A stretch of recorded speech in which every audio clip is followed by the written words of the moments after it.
Welcome to Ask the Funeral Director with Mike Voyajakis. Brought to you by Voyage Funeral Home and Crematorium. Now, here's your host, Brad Wilder.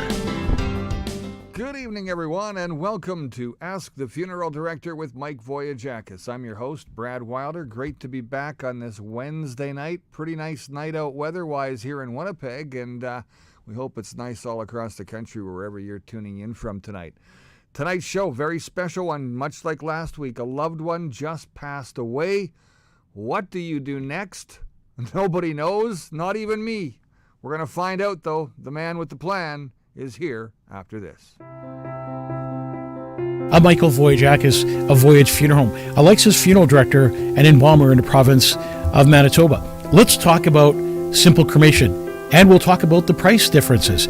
At Voyage Funeral Home, simple cremation, $1,680, no hidden costs, no surprises. At Voyage Funeral Home, you get one thing for sure, continuity of care, treating your loved one as we would our own. What's included in simple cremation? Taking your loved one into our care from the place of death. Once we have your loved one into our care, we transfer to and from the crematorium. Voyage Funeral Home and Crematorium owns and operates a state-of-the-art cremation facility. We include all your administration fees, provide you with your Canada pension forms, allowing you to apply for up to $2,500 from the government, provide you with your surviving spouse benefit forms, allowing you to apply for up to 60% of your loved one's pension. We help you put an obituary together in the Winnipeg Free Press, the Winnipeg Sun, are absolutely free on our website. Continuity of care, family owned and operated. Voyage Funeral Home and Crematorium. When you're thinking simple cremation, think Voyage, $1,680. Welcome back, everyone. It's great to be back on this Wednesday night, as I've already said, and I love saying things twice, Mike. And tonight we're going to go through things a couple of times, too, because, well, when somebody dies, people don't really know what to do or how to handle themselves, or they're so confused. There's so much emotion involved. There's so much that's just running through your head all at once that, man, it can be overwhelming to the guy that knows it all. And, you must have the same problem at times. You know, it's kind of the number one question. Is it? People don't know. You know, you lose a loved one at home, in a care home, hospice care, whatever. People panic. You walk into the house, you find your mom or dad deceased or a loved one deceased, and you panic, you don't know what to do. But we're going to get into all that because it's going to be an interesting Ask the Funeral Director tonight. We're battling against the hockey game again tonight. So. Is there a hockey game tonight? Isn't it a hockey I don't know. I'm not paying attention anymore. I kind of lost interest when the Winnipeg Jets... Yeah, I'm more of a hockey fan than that, so I watch. And I know it's Edmonton and what's the other team? Florida. Florida Panthers. Or, with the ex-Winnipeg Jets coach. They have ice in Florida? In your drink, maybe. Obviously. What a tough day today. I'll get into that because the city of Winnipeg back on my case again. Inspector Rockwell. Wait a minute. You don't own a restaurant anymore. How's that impossible? Now they're coming after the funeral home again. So when you challenge the city of Winnipeg, because of course, Mayor Scott Gillingham thinks that everybody loves him and he's doing everything right and everybody's on his side because he's making Winnipeg great again. So when you challenge the city of Winnipeg in any way possible, they come after you. And I have $9,000 in tickets as we speak for the funeral home. And they send me a letter. The city of Winnipeg sends me, well, thank you for taking down the ramp that you had. And they think that I'm complying. Just so you know, I'm not complying. I took down the ramp for other reasons. I didn't take it down because the city of Winnipeg told me to take it down. Wow, why don't you go after small businesses and empathize the fact that they should get bigger and better and employ more people instead of going after small businesses one at a time? Rockwell, you're a waste of frickin' time with the rest of the people that are chasing small businesses for no reason. And the story behind that is, got an occupancy permit for the funeral home, let's just say 4 years ago. Right. So when they give you an occupancy permit, that means you're ready to operate. Absolutely, because right? they've got everything covered. Done, all your inspections. T's are crossed, I's are dotted. Exactly. Yeah. So I did all that. 3 years later, jump through hoops. Yeah, 3 years later, once I start challenging the city of Winnipeg, I started getting fines for putting a sign up, for example, without getting a permit, even though the sign was there since 1963. I changed the nameplate on the sign, so they gave me a ticket for that. And then There's an electrical light that was changed. We updated it. I got a ticket for that. And then we put a casket ramp up to, take caskets up, not Right. people. Yeah. They gave me a ticket for that because So no it wasn't a permits for any of wheelchair that. ramp. Let's make No, that clear. not a wheelchair ramp at all. But it's nonstop with the city of Winnipeg, and to keep challenging small businesses, especially me. But let me tell you, year and a half away, I'm coming for you. How are we getting the casket in on Friday? We're going to have to lift it in because of that. Because they took out the ramp. You took out the ramp. But Because the it's city made you. It's left versus the right here. Yeah. And they know that I'm furious at the city of Winnipeg for my brother's death and everything that took place around my brother's death and the lying and the corruption. And not only that, what's happening in the city of Winnipeg now with the problems that we're having. Crime is at the highest rate it's ever been. You can't even walk down the street without a little bit of fear in your heart. It's nonstop Yeah. garbage with the city of Winnipeg. And of course, Hey, have you got your water bill yet? oh, yeah. Wait till you see that. He's lifting up water, lifting up taxes, moving bus lanes around, doing all kinds of. No, people love Scott Gillingham. Wait a minute. He's going to rerun again. You mentioned one of those topics, bus lanes. Bus lanes. They're actually doing that a lot on Abino. I still call it Bishop Grandin, but Abinogi Mackinac or whatever it's called. But they've actually taken the bus stops. They put them out there now. I don't think they're coming into my neighborhood anymore very soon. When the 15-minute city arrives, I have a funny feeling that you're going to have to walk from the neighborhood, inside the neighborhood, and head up to Bishop Grandin and then jump on the bus there. The bus stop there has expanded and gotten way bigger Exactly. on a bunch, not only in front of Island Lakes, but also in front of Royalwood. Southdale's getting a brand new bus stop, 2 new bus stops there as well. Yeah. And they've been working on that for the last 3 days, making all kinds of traffic And back up. I kind of wonder if they're doing this on purpose. And anyone watching the show tonight knows that you used to be able to get from one place of the city to the other within 20 minutes. Half an hour. Yeah, I mean, Now it takes 2 hours because you're stuck in traffic all the time. Well, okay, so that's the thing. I noticed that today on the radio they said something that caught my attention, and it was all of a sudden it's construction season. Yeah. And construction season is going on everywhere this year. And why is that? What are they preparing for, Mike? Yeah, Is yeah, it yeah. 2030 that they're getting ready for? Of course they're getting ready for that. I mean, it's all about the 2030 plan, the reset plan.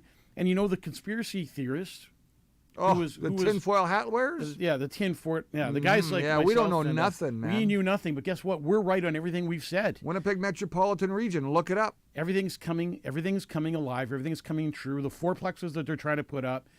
You drive around the city, and all these new developments are 15-minute cities waiting to happen. You look like the kind of guy to ride a bike to work, eh? Yeah.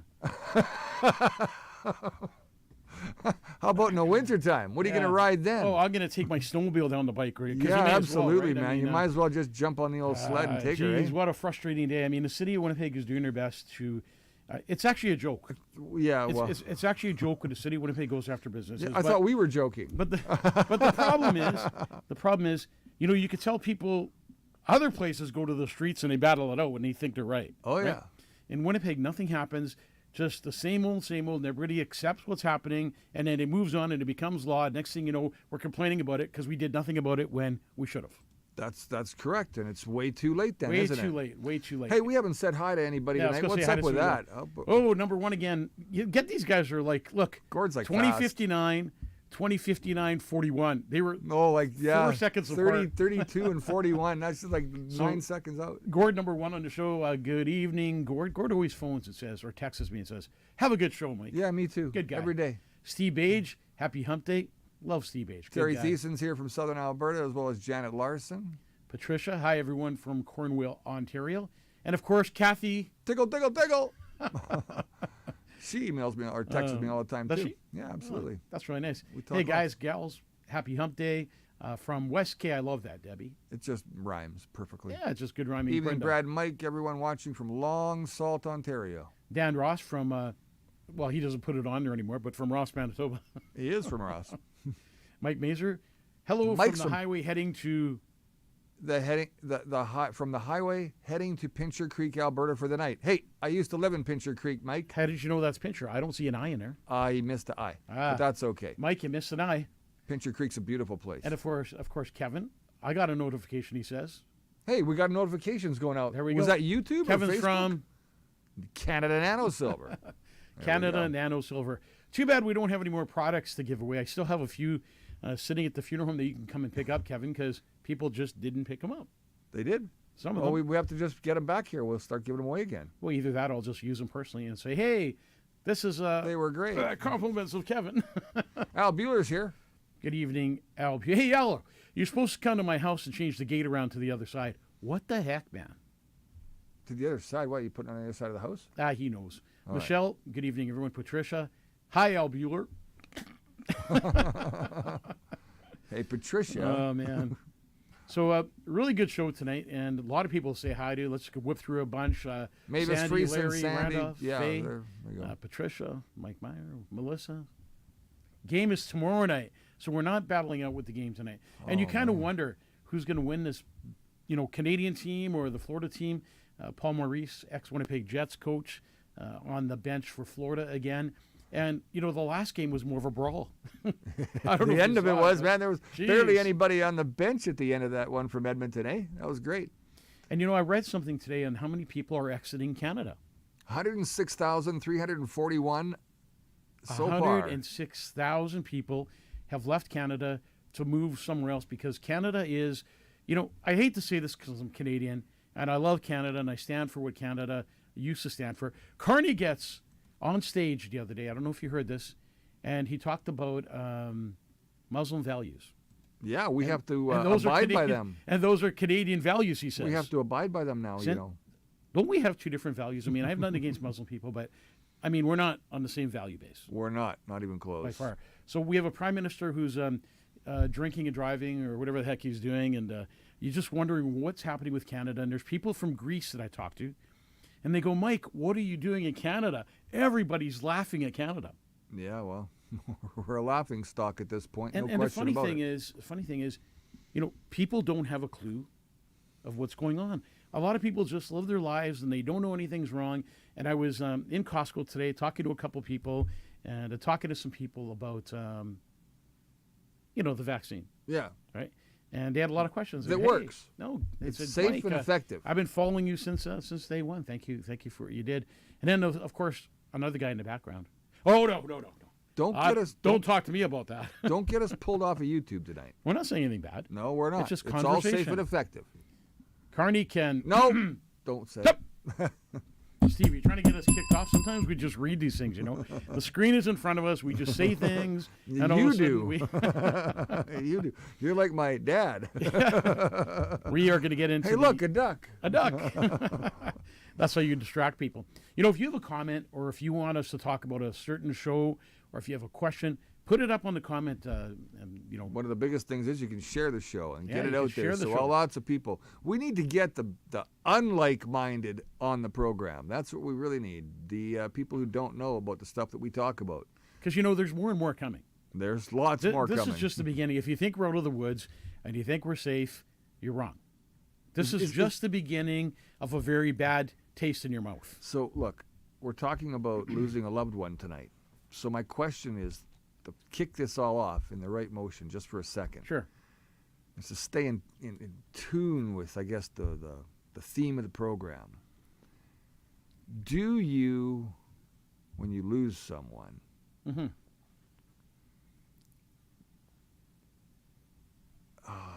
maybe I'll save it. I'll save it till after. I'll save it till later. It's going to be good when you. It's Brad, good, answer no. the- It's you good. can't just say something and No, stop. well, I started thinking about the stuff that we've put together for tonight's show, and I got it in a place Okay. I think later on that's going to work better than right now. Why don't we go to our first video? We have lots of videos. This video is going to tell you a lot about what we're talking about, and that's the reason we're talking about it, because Secretary Robert F. Kennedy fired every single member from the vaccine panel. He did? Does that tell you something? So was that like Fauci? He fired. No, Fauci was already No, done. That's right. He fired every member of the panel that makes vaccine recommendations. Watch this video. It's coming from Secretary Robert Kennedy. We're almost ready to watch video. We are. Big move for the nation's medical community. Health and Human Services Secretary Robert F. Kennedy Jr. is firing every member of a government panel that makes vaccination recommendations. And it comes just days before the panel was set to meet and vote on new recommendations for COVID-19 and other vaccines. CBS News Miami's Naomi Ruckham has reaction and what this means for the vaccine process moving forward. Major changes are in store at the CDC. Health and Human Services Secretary Robert F. Kennedy Jr. is ousting all 17 members of the Advisory Committee for Immunization Practices. Bravo. In an opinion piece published in the Wall Street Journal, Kennedy wrote that the committee has been plagued with persistent conflicts of interest and has become little more than a rubber stamp for any vaccine. The sweeping decision is leaving America's medical leaders in shock. This is really unprecedented. CBS News medical contributor Dr. Celine Gounder says there are also reports that RFK Jr. is planning to censor what data is presented at the meetings of this high-level panel. This entire process is being injected with ideology in a way that will compromise trust in public health. The American Medical Association quickly responded, releasing a statement citing the ongoing measles outbreak and a decline in routine child vaccination rates. And the American Academy of Pediatrics slammed the firing, saying, "We are witnessing an escalating effort by the administration to silence independent medical expertise and stoke distrust in life-saving vaccines." This comes after the CDC under Kennedy's leadership recently changed its views on the COVID-19 vaccine, terminating recommendations for healthy children and healthy pregnant women. Naomi Ruckham, CBS News, New York. They don't believe how toxic. All right, well, there you go, Mike. That's a pretty heavy-duty story now, isn't it? Well, you know what's interesting about it is, first there was Fauci, Yeah. right? Right. And now there's Secretary Kennedy stepping in and saying, enough's enough, Right. and letting everybody go.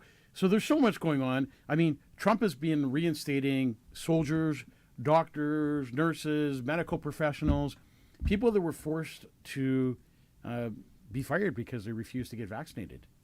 So interesting thing. So now with Kennedy stepping and doing that, that's making a very loud and proud statement.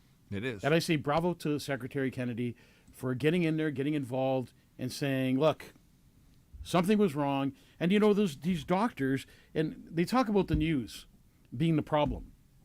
And exactly what you saw there. Oh, no, nothing's wrong. Yeah. Not CBC or whoever it was, CTV. Nothing's wrong. Everything is good. Well, I can tell you. CBS, but yeah.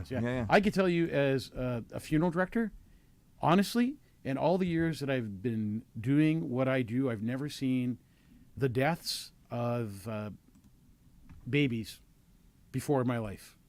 No way. 25 years of Not being a this. funeral Not this director, many, right? and I've never seen what we're seeing now. It's terrible. 100%.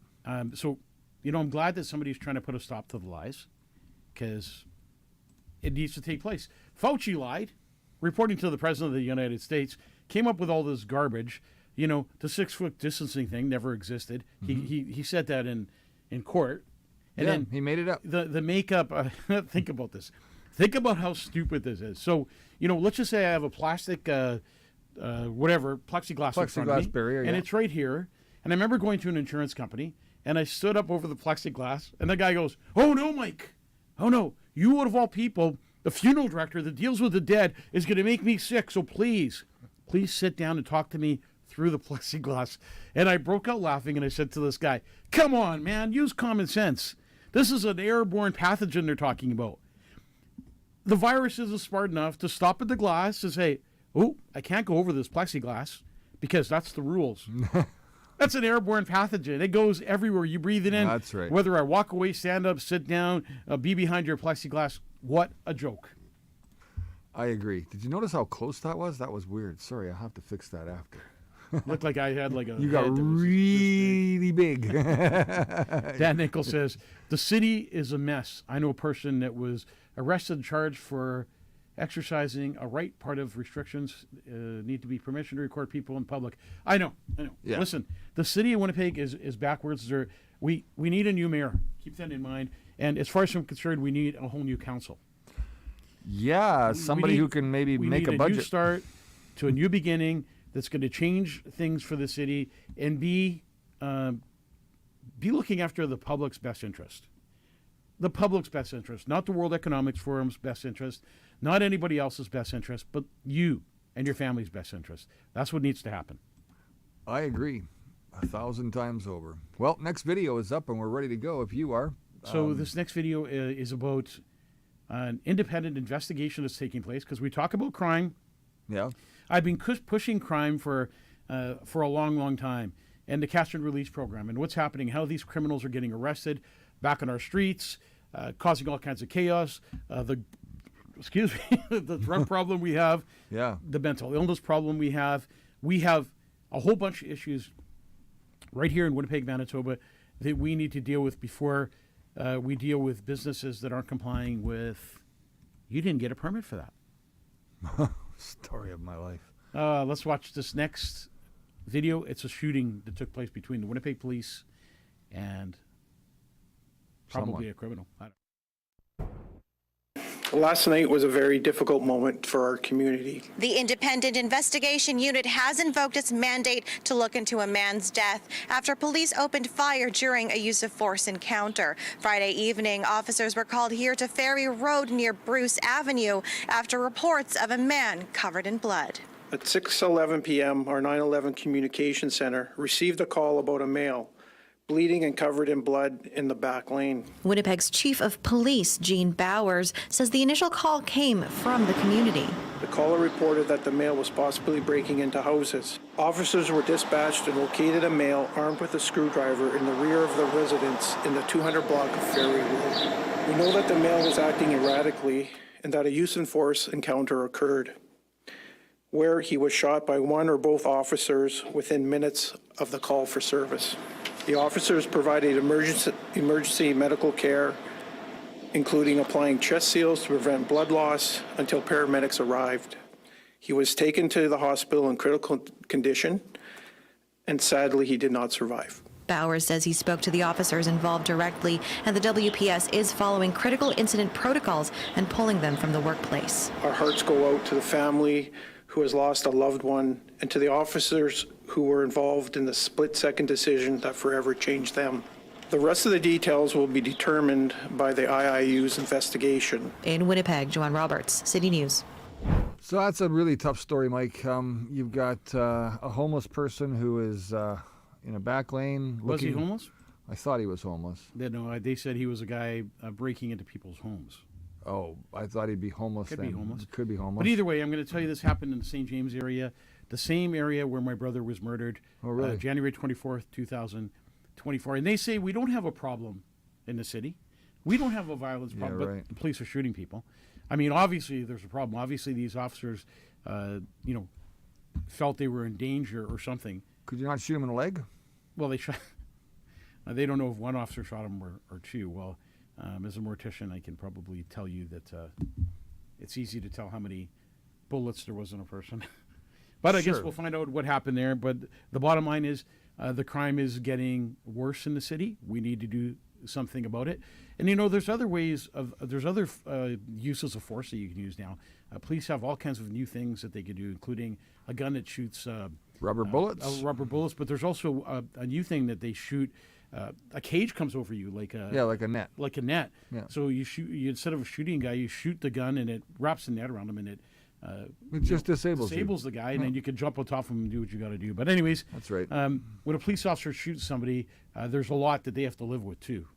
100%. it's, It's there's a PTSD Oh, absolutely. scenario It's, after, everything. Yeah, it's a huge thing. You're on duty, you shoot somebody, but you have to deal with the consequences afterwards, and that's for the rest of your life. You took somebody's life. It's never an easy day. No. Never an easy day either way. We are going to don't listen. I've told somebody this the other day. Don't listen to the local news. Listen to stations that are doing alternative news if you want to find out the truth. There's so much that's going on in the city of Winnipeg that they are not even talking about. You don't have a clue. And I bet you even the shooting here, if we wouldn't have put it on tonight, how many people would have found out about it? Who knows? I don't think a lot of people have mainstream TV anymore. I think a lot of people still have I mainstream. mean, once TV. you buy a Roku or you buy Yeah, it gives one of you- those other gives you a lot. TVs, you're done, right? You're not going to go back to the other form of TV anymore. Yeah. So don't forget to like, share, and follow the show. Do me a favor, share the show tonight. Somebody needs to hear this show especially, because what do you do when a loved one passes away? Well, there's a lot you got to get organized. There's and, a lot that goes through your head, and I hear it all the time where somebody walked into a house and they found their mom deceased on the floor, or a suicide that took place or whatever, and people just don't know what to do. And you could look up on YouTube or on videos, and it still doesn't tell you.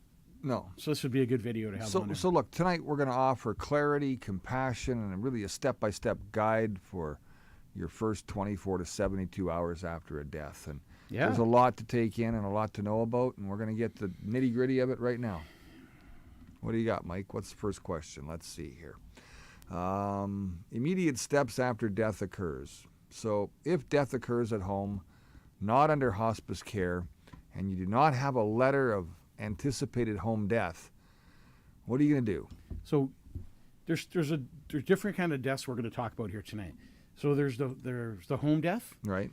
So if you have a home death and you don't have an anticipated home death letter, what's an anticipated home death letter? That's a letter that's sent out to the funeral home from the regional health authority. The family has a copy of this letter at home, and that allows you to call the funeral home directly. And then the funeral home comes to the house. We do what we got to do. A lot of times if you're going through cancer or a sickness the doctor is well aware that you have, that you're probably going to die of that, the hospitals are sending more and more people at home to die. So this anticipated home death letter definitely helps you deal with things a lot easier. It takes the stress off you. And even though you have this letter, a lot of people still panic. And they still want to phone 911 because it's a normal thing to do. You panic, you think, oh my God, somebody's dead in the house. I got to call 911. So that's not the case with this anticipated home death letter. You could call the palliative care nurse. She could come and pronounce, or you could call the funeral home directly, and then we send someone out to take the person into our care and then report the death to the medical examiner's office and to the regional health authority. So if I was prone to heart attacks, can I get one, or not prone to heart attacks, but if I was, I guess, had a heart attack and they fixed me and they say, your heart's at like 30%, you could suffer another heart attack or a stroke. Is that reason enough to get me one of those letters? Because I think that letter is what stops like autopsy, isn't it? It does. So that letter will prevent an autopsy many times.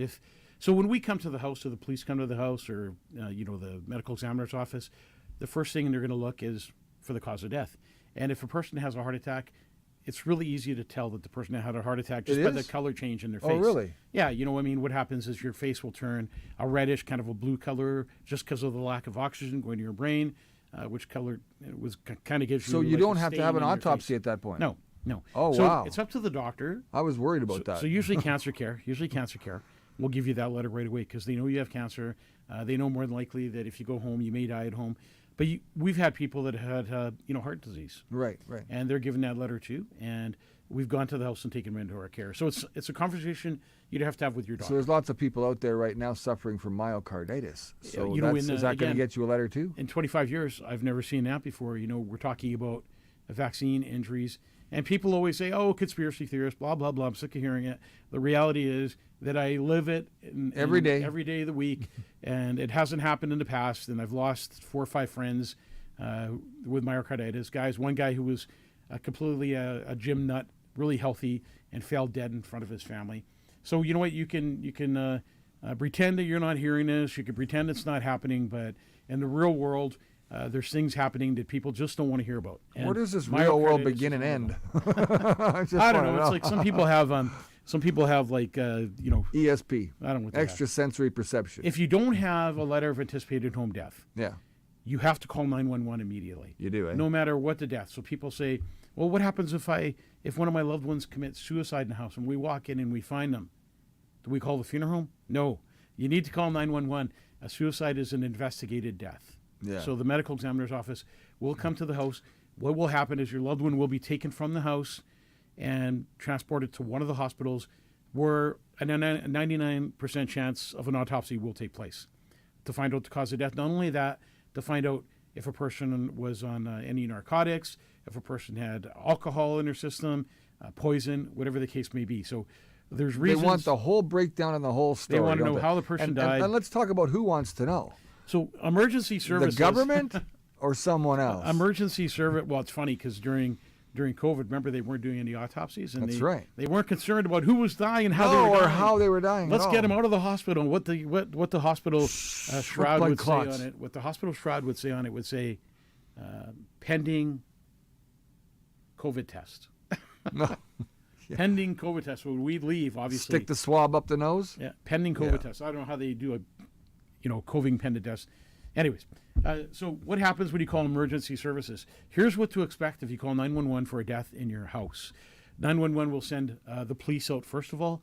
They'll send ambulance out, firefighters. They'll try and resuscitate. And then finally, the medical examiner's office would come to the house and do an investigation and decide whether or not the person is transported to a hospital. Like in your case, for example, a heart attack. ME's office comes out, you don't have that letter, but they feel that it was a heart attack. Mm-hmm.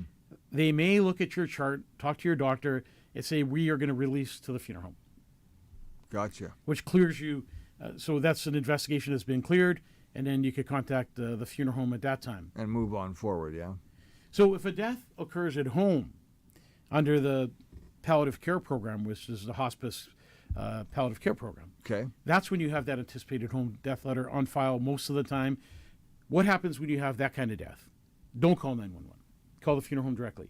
We come out, we do what needs to be done, and then it works from there. Everybody goes on, yeah. Or you could call the assigned, nurse who's Right. taking care of your loved one, or a doctor from palliative care. They will pronounce the person and prepare documentation. So don't forget, every death requires documentation. There's two pieces of documentation that take place. The registration of death is which the funeral home does. So when you come in and we ask you questions, that's to fill out the paperwork for the registration of Okay. death. The doctor fills out the other part, which is the death certificate, which families never get a chance to see, by the way. Why not? Good question. You would have to apply. Holy, when you pull that camera in, it's like, what's going Which on? one? That one? That's all good. If the death occurs, this is really important too. So there's all kinds of deaths that happen. If the death occurs in a hospital, Yeah. so here's what happens in a hospital. You don't call 911. The person is not sent home. The funeral home can't come to the hospital.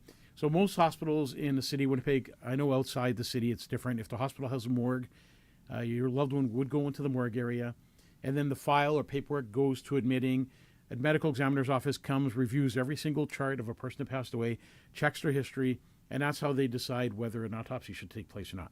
So if it's at a hospital death, the hospital takes care of that on own, and you would leave that to the hospital. You would need to just choose a funeral home at this point. What happens if it's a personal care home death? I don't know. This is a big one because a lot of people lose loved ones in a personal care home. The And doctor's called, the There's nurse is called. really What? important things that you need to do when you have. Hang on. Whoops. When you have a At personal. least it was only water. And I was drinking that Straight vodka like Kamala Harris. So if it's a personal care home death, Yeah. that's when a funeral home is called right away. Unless there's a fall of your loved one falling out of the bed and dying, or Down the stairs, something or- that happened that was, clearly an accidental Malice? death or whatever happened. Person fell out of the bathtub, whatever. That's an investigated death. So then the care home would call the medical examiner's office. But then usually when it's a care home death, really important, take note of this. If your loved one is in a care home, tell the care home which funeral home you want to use. It's one of the questions they ask you. A lot of people bypass it. If you don't have the right funeral home name there, the care home will pick a funeral home of their choice and send your loved one to one of these funeral homes that charge big, big money. I'm talking to corporate funeral homes. And you have no choice but to go there because they sent your loved one there. Right. So use Voyage Funeral Home. Do yourself a favor.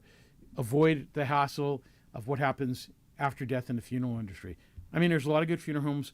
Voyage is a family-owned, family-operated funeral home. We treat your loved one as we would our own, with total respect. We have values. We have everything you need in a funeral home. Continuity of care for the loved Continuity one, of care, right? and you're never dealing with a salesperson at Voyage. That's right. Always a licensed funeral director.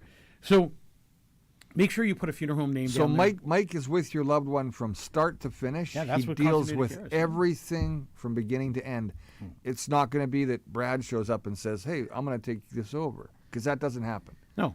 And if you have another care home, if at a care home, if your parents are in a care home or grandparents or whatever, if you have a funeral home there right now, Yeah. just to let you know, you could change the funeral home. Yeah, you don't have to stick Let's with just the say same you one. have X funeral home, you could change it to Voyage Funeral Home.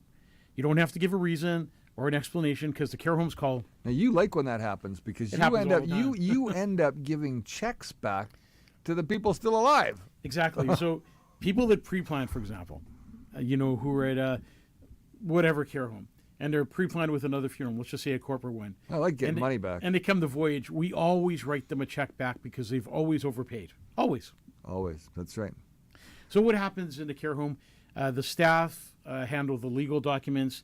When we get there, they give us the registration. So the of legal death. pronouncement of death isn't like them yelling down the hallway, "Hey, Fred just passed away." Sign the paperwork, Anna. Yeah, right.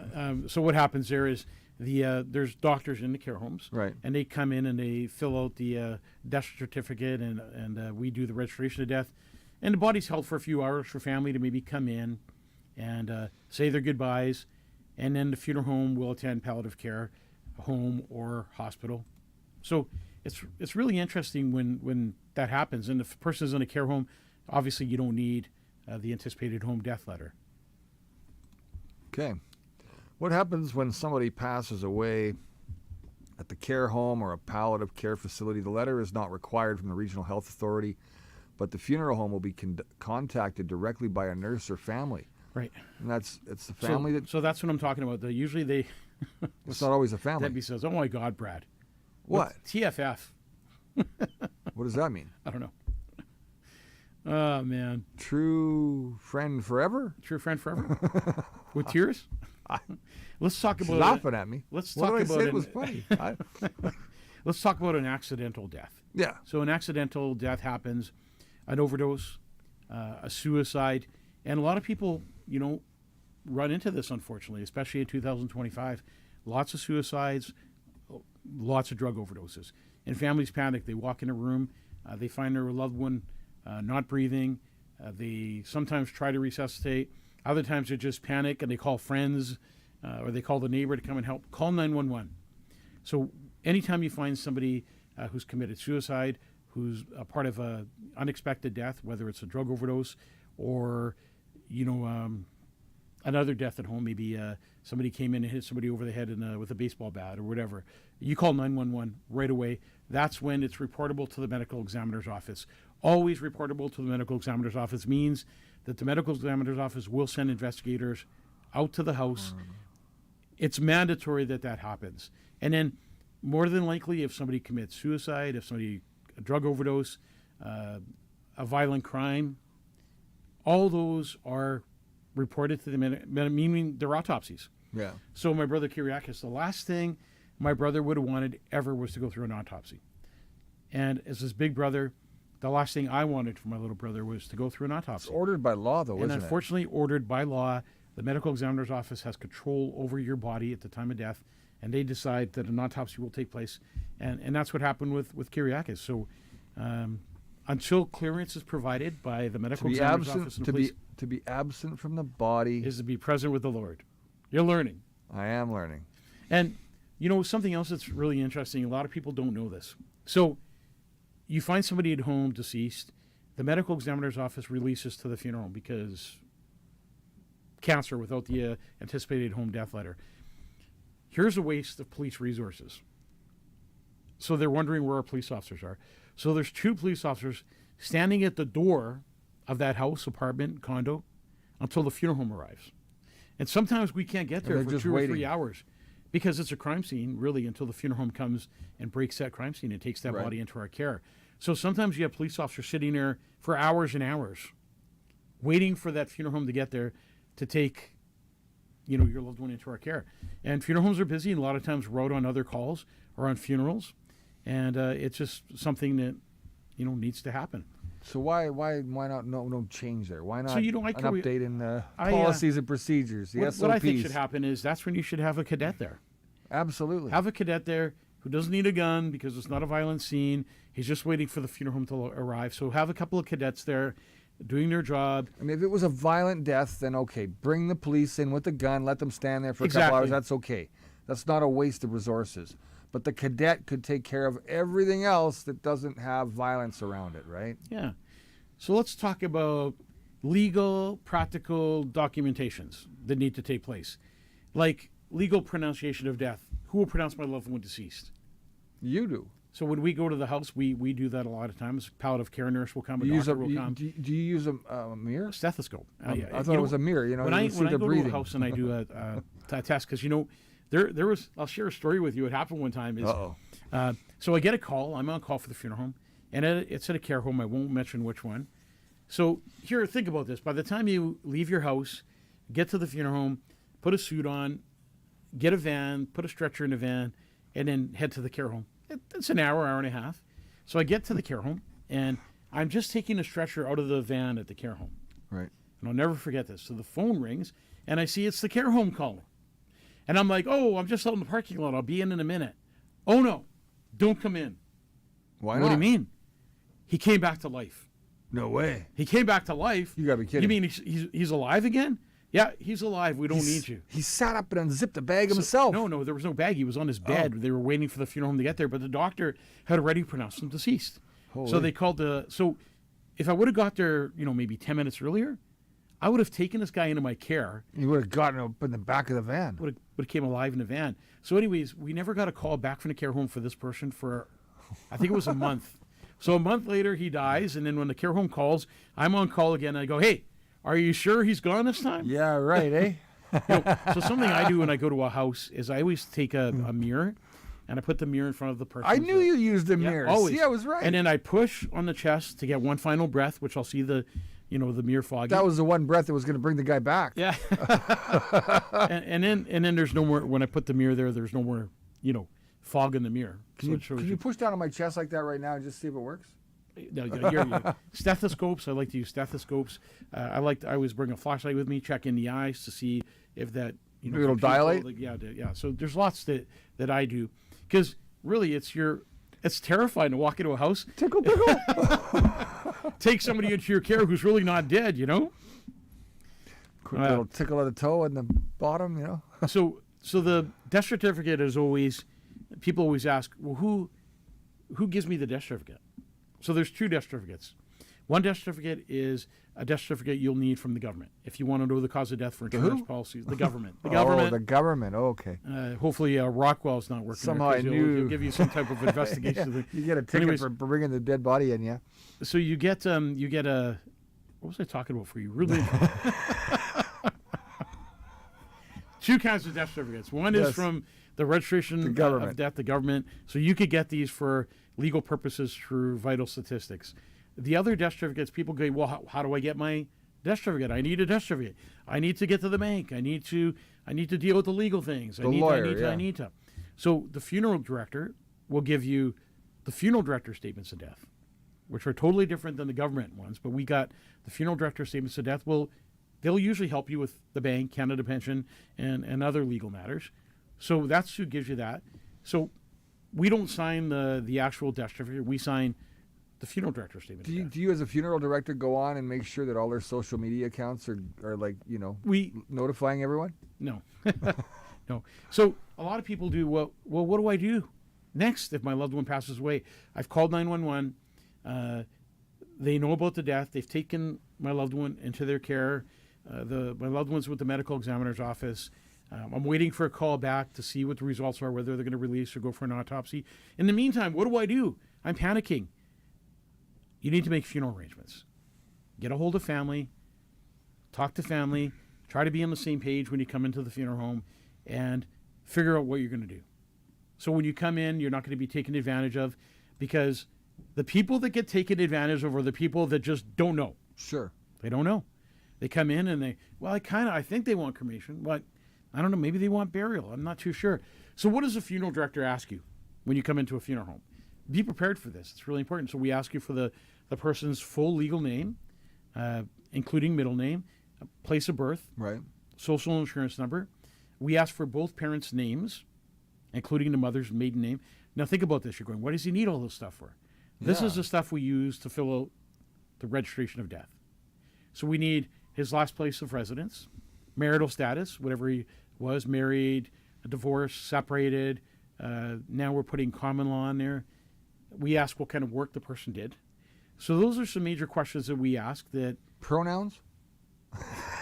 I hear a law which just passed about pronouns. Just asking. Who can authorize the arrangements? A lot of people say, Well, somebody needs to make arrangements with the family. Yeah. So, who? Who can make arrangements?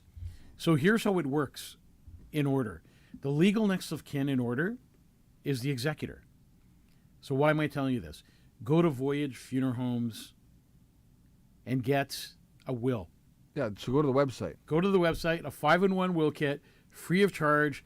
We take no money from you off the show. Everything is free. Yeah. And you could get this thing taken care of tonight. So the legal next of kin is the executor. If there's no will, it changes.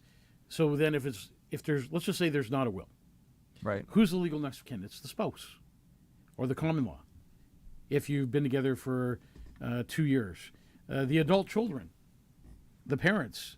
So your parents can make arrangements for you if you have nobody else.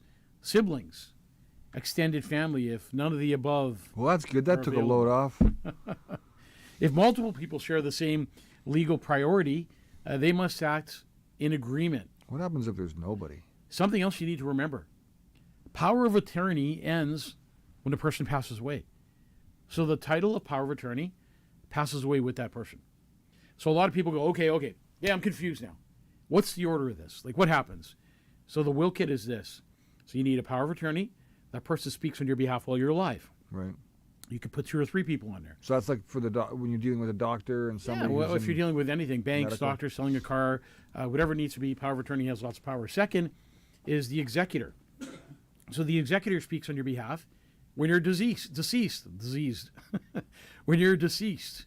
So the executor has the right to speak on your behalf when you're deceased. Can you have more than one executor? You can have 2 or 3 executors. What makes you feel good, what makes you feel good in your heart is what you need to do. And if multiple people share the same legal priority, they got to come in and agree, because if they don't agree, that's when things go wrong. We also have an emergency will. So if somebody's in a hospital bed and they're going to die, but they're still conscious, they can still make decisions, you can do an emergency will. Don't believe people when they say, oh, you need a lawyer to sign it. You need a legal will through a law firm. Wrong. That's where No, they just, that's just where they make a bunch of money. In Manitoba is the only province where you can do a handwritten will with your signature and 2 other signatures. It becomes a legal document in the province of Manitoba. I'm going to tell you something. This is take the camera over to you. a as little you're bit of a talking. story here. Your This story. so this story here begins back when I'm 13 or 14 years old. I wrote my own will. I thought that my life was going to be cut short, and I wrote down on a piece of paper, just on a pad of paper, and I guess my parents found it when they were cleaning my room one day, and they said, we've got it. And they still have it, and they still would use it if I died today. No way. No kidding. At 13. Yeah. Wow. That was a very long time ago. Decisions back then. Interesting. So what do you got to do when you're making funeral arrangements? You got to have a funeral home in mind. Sometimes you can call 2 or 3 funeral homes and compare pricing, because you got to make funeral arrangements. That's the next on the list, because your loved one's held at a hospital maybe a day, maybe 2 days, 3 at the most. But in a care home, they're sent to the funeral home that day.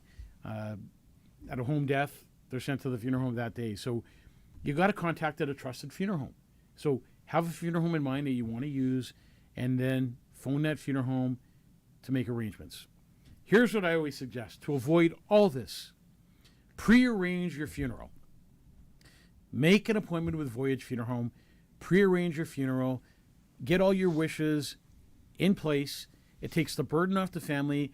It is a gift of love. It really helps the family get through this. It's a simple phone call to the funeral home. All your wishes are there. We open up a file and we say your dad's wishes were the following. So the pre-planning comes in handy, doesn't it?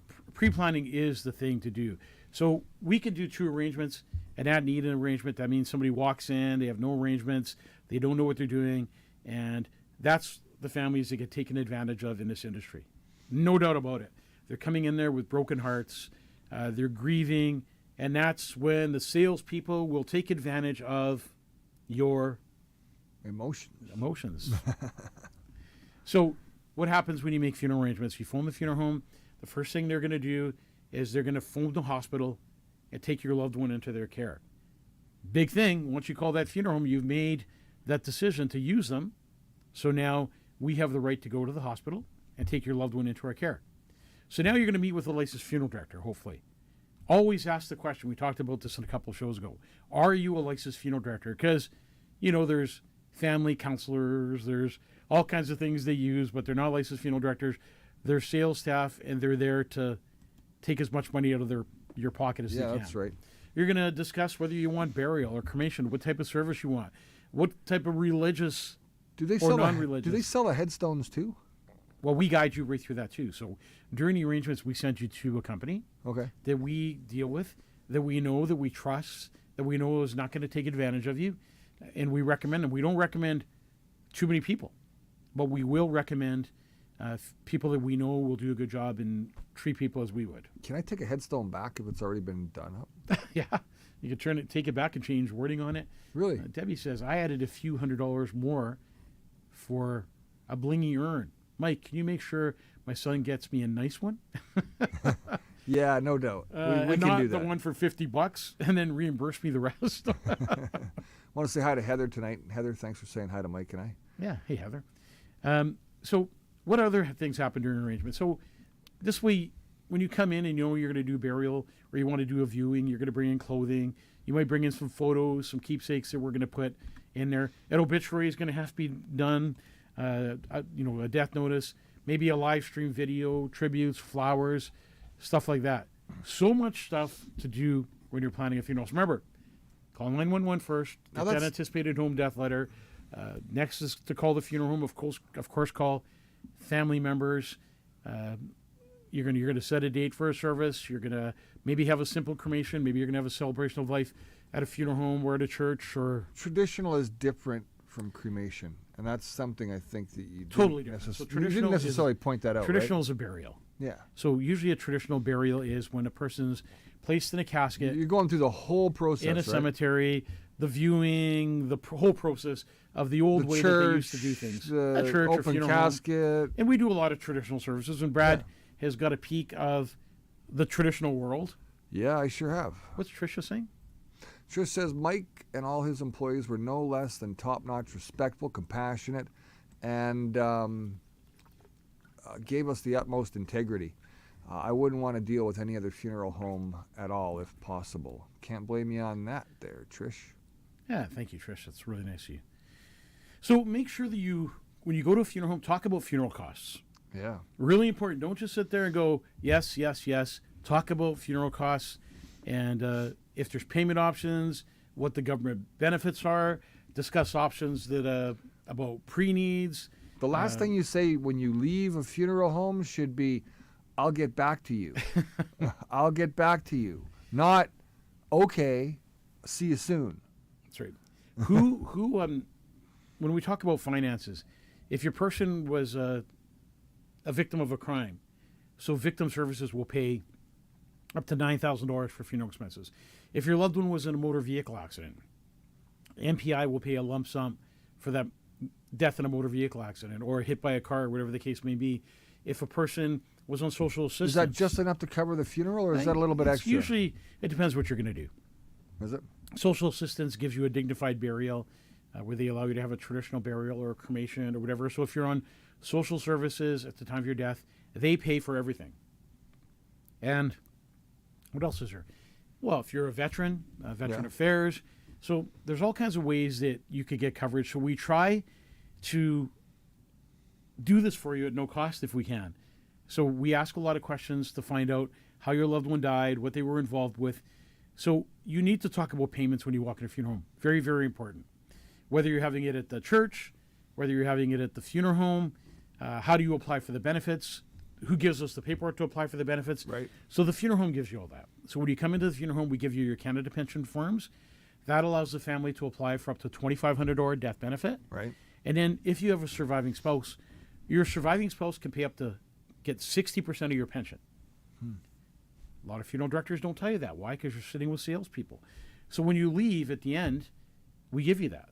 We give you a package, and it's got everything in there, including a guideline on how to handle the estate. So it gives you important information that you would need. Sounds like there's a lot of homework to this. What there is dealing with a funeral director like myself, who's going to be very straightforward with you, not lie to you, guide you in the right direction, protect you at the same time, and make sure that nobody's taking advantage of you. And not only that, when you leave, you want to feel good with that funeral director you dealt with.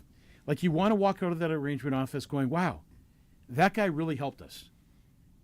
And it's the biggest compliment you can get when people, Josh went on a funeral service today. Yeah. So Josh doesn't do too many funeral services, but, he's leaving the house today and, Dad, this is at a church. I've never done one at a church before, like by myself. Oh, yeah. So him and Anthony, two young guys, went on and did a service at a church.